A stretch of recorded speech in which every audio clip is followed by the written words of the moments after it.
I hope that you took my suggestion or recommendation that you don't even trade last week.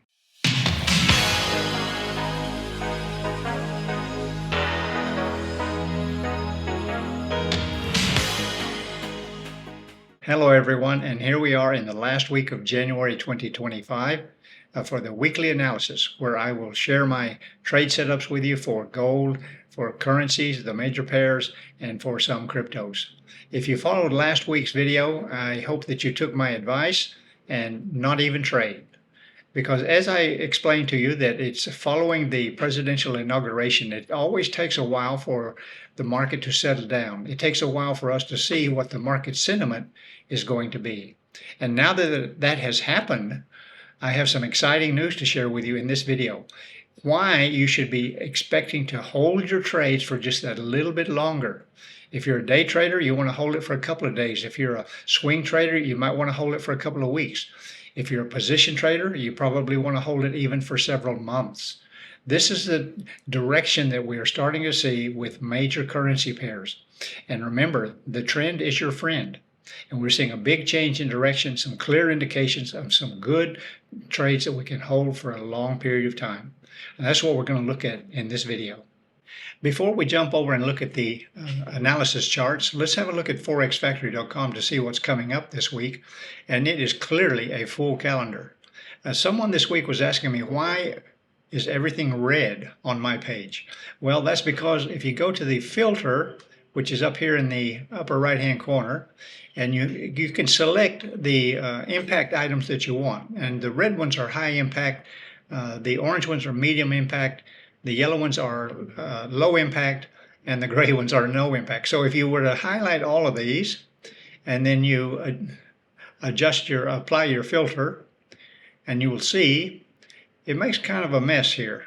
And all we're really interested in is the high impact news items. Here we've got like 4 or 5 different pages of stuff that we're trying to follow. So that's why I have only the high impact news items highlighted. That's because those are the ones that we are interested in. Those are the ones that have the biggest impact on our currencies and commodities.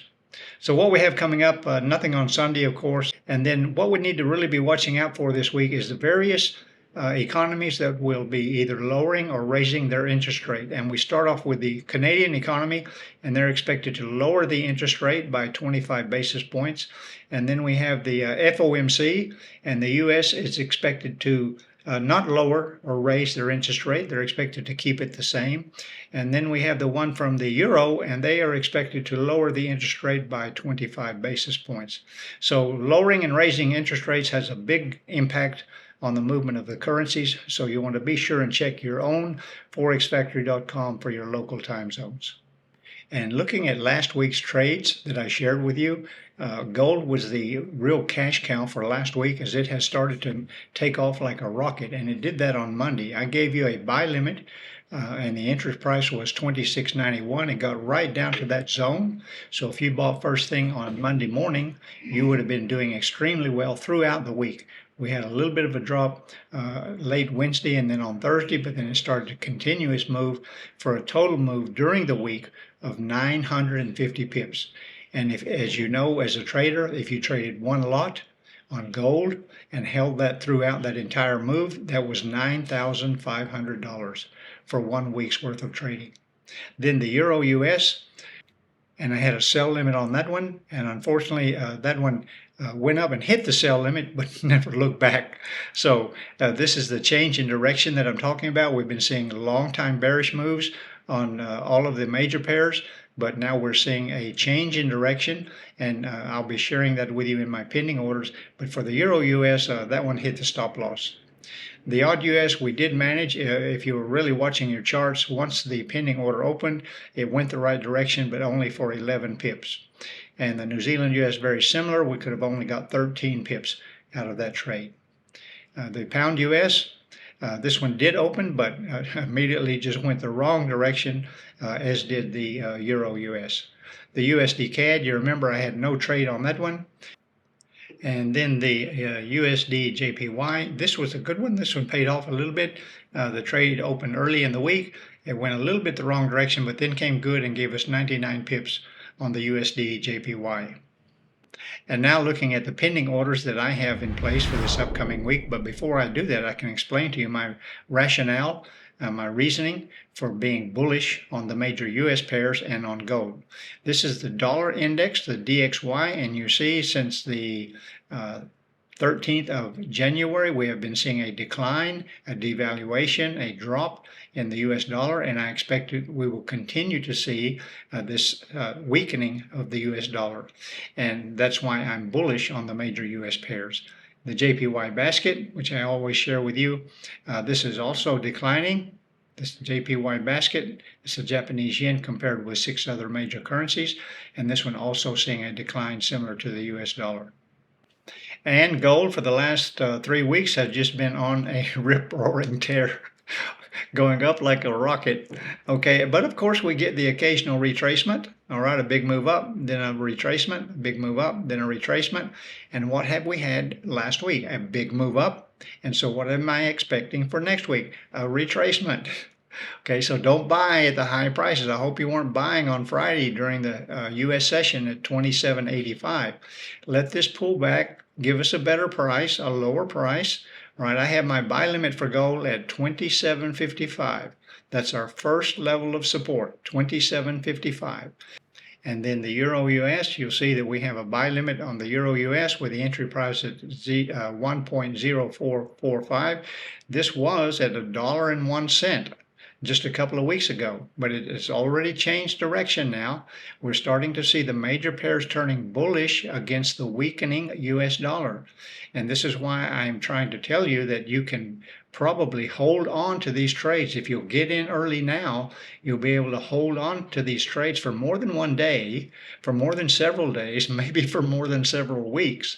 And you're asking the question, well, how high will this go? Where should my take profit be? All right, put your pending order here at 1.0445. Get in now. All right, be patient, sit on your hands, and let's see. And let's zoom in on the chart, or zoom out, I should say. Zoom out, and let's see, where has the Euro US been previously?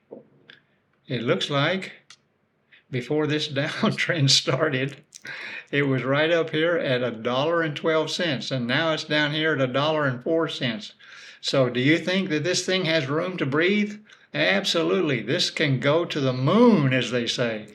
All right, so be patient with your trade. You can hold your trades with this change in direction, clear indication on all the major pairs that we are seeing a change in direction. We're seeing a bullish move with all the major pairs against the weakening US dollar. So this is why you should be able to hold your trades for a considerable amount of time. And then the odd US buy limit at 0.6290.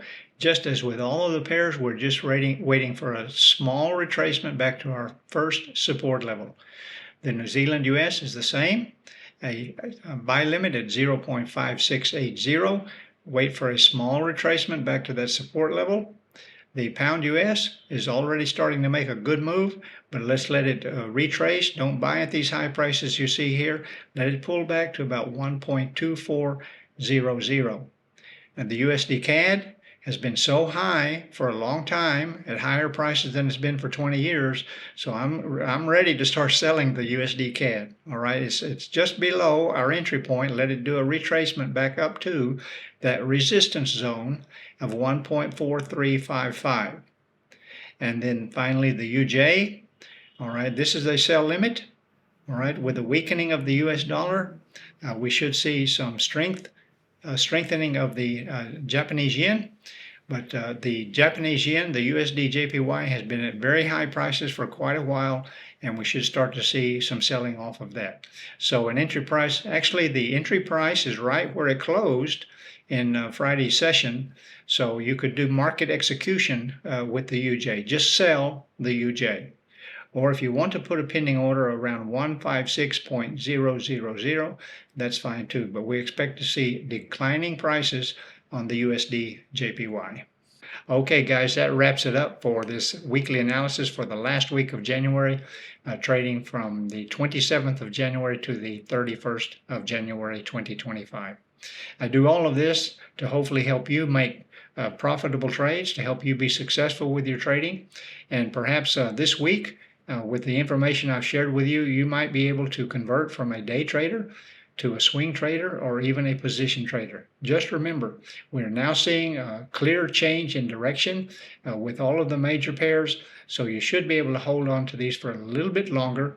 Just be patient, sit on your hands, don't be greedy, okay? Don't overtrade, don't overlot, don't chase the candles. Get in a good price, and you should be able to hold these trades for a considerable amount of time for some good profit.